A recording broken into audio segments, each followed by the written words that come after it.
Bonjour à tous et bienvenue pour cette nouvelle vidéo. Aujourd'hui, on va s'intéresser à la marque DTEM, plus particulièrement à un détecteur, donc le Mac Shield, qui est un détecteur d'ouverture qui intègre maintenant la gamme, qui présente une double sécurité au niveau de la protection à l'ouverture. Donc je vous fais un petit rappel de ce qui a été fait déjà sur la marque DTEM sur la chaîne, et ensuite je vous explique la nouveauté par rapport à ce détecteur. C'est parti, on commence.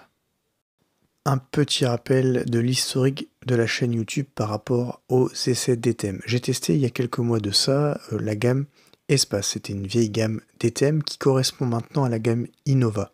J'avais fait des essais complets sur l'éblouissement radio de la centrale, l'éblouissement radio de la sirène extérieure.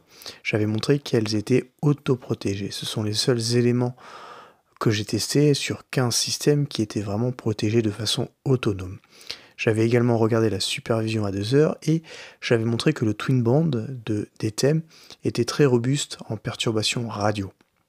La différence en 2023 par rapport aux différentes gammes que propose DTEM, c'est qu'elle a été rachetée par la société Altratech. Mais vous avez toujours les mêmes gammes en vente, c'est-à-dire la eSense, la Innova et la eLynx en vente actuellement. Donc la vidéo là, ce que je veux vous montrer, c'est leur détecteur d'ouverture Mag Shield qui intègre maintenant leur gamme. Donc je vais vous faire un petit rappel de ce qu'un détecteur d'ouverture est censé faire, comment ça fonctionne très rapidement, et ensuite on passera au test de cet élément avec la centrale eSense. C'est parti, je vous explique ça. On commence très rapidement par parler du détecteur d'ouverture, donc quelques notions techniques. Donc le détecteur d'ouverture, il a pour but de détecter forcément une ouverture et parfois une inclinaison ou une vibration. Très souvent, comme je le présente ici, sur des capteurs que j'ai à la maison, la plupart du temps, la détection d'ouverture, elle est faite avec un capteur qu'on dit ILS. Donc c'est un reed switch qui fonctionne sur le principe d'un aimant.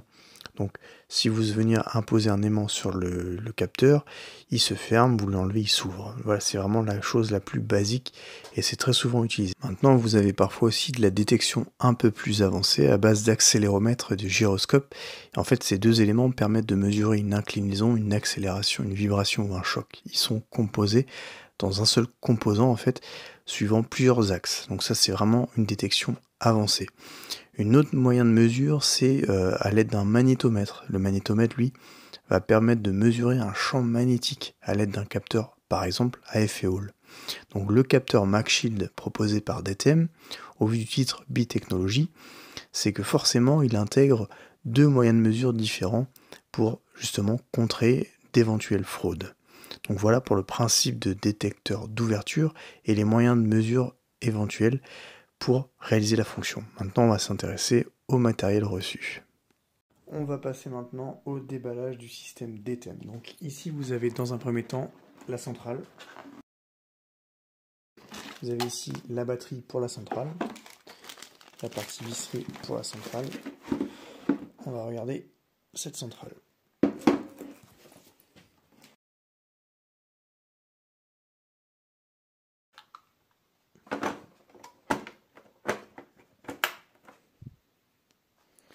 Là, elle va démarrer. Mode installation. Impeccable. On va la refermer. On va faire le réglage de celui-ci. C'est parti. Donc à l'intérieur de celui-ci, vous avez la partie pile, la partie support à visser, on va regarder ça.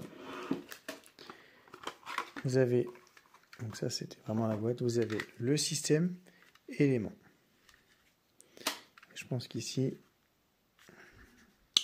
voilà, tac, l'électronique est là. Donc on a l'autoprotection mécanique qui est fait avec ce petit support, la petite lamelle là, quand elle rentre, le système est protégé. Type de pile, c'est du Batley 40, donc c'est celle-ci. On va la mettre.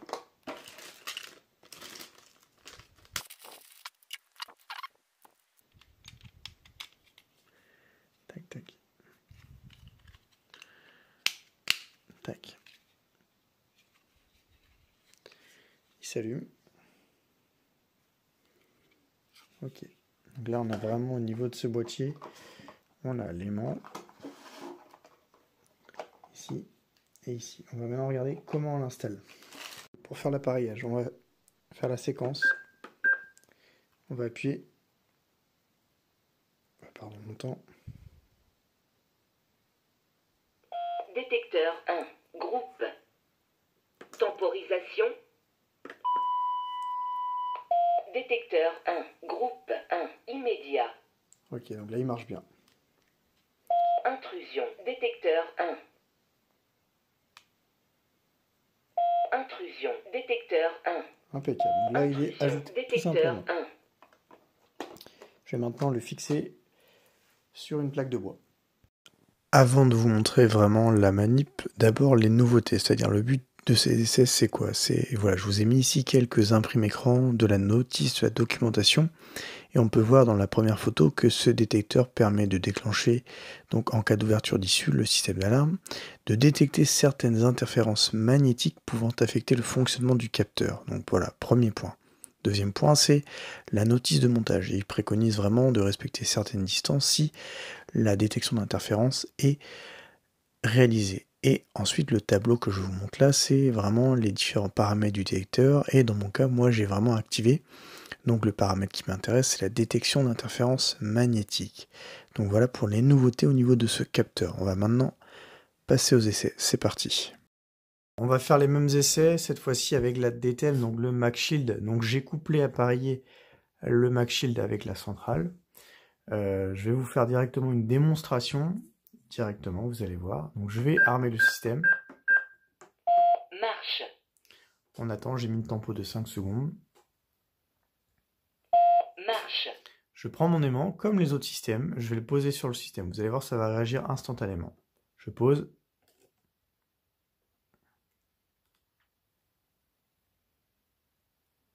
Ça sonne bien, vous avez vu ?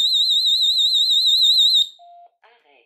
Le 8-7-2023 à 19h. Là, vous allez aller voir l'erreur intrusion et... 1.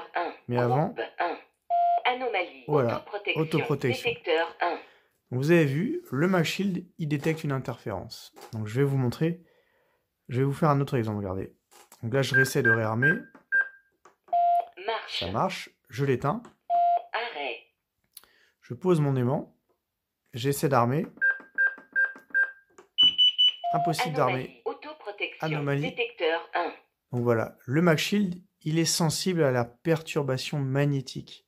Donc c'est-à-dire qu'il est capable de détecter une violation comparée à du Diagral, de l'Uprox, de l'Avesta ou autre système beaucoup plus simple. À l'intérieur, il doit avoir une détection de champ magnétique qui est faite, ce qui fait que vous ne pouvez absolument pas perturber le détecteur d'ouverture MagShield de chez DTM.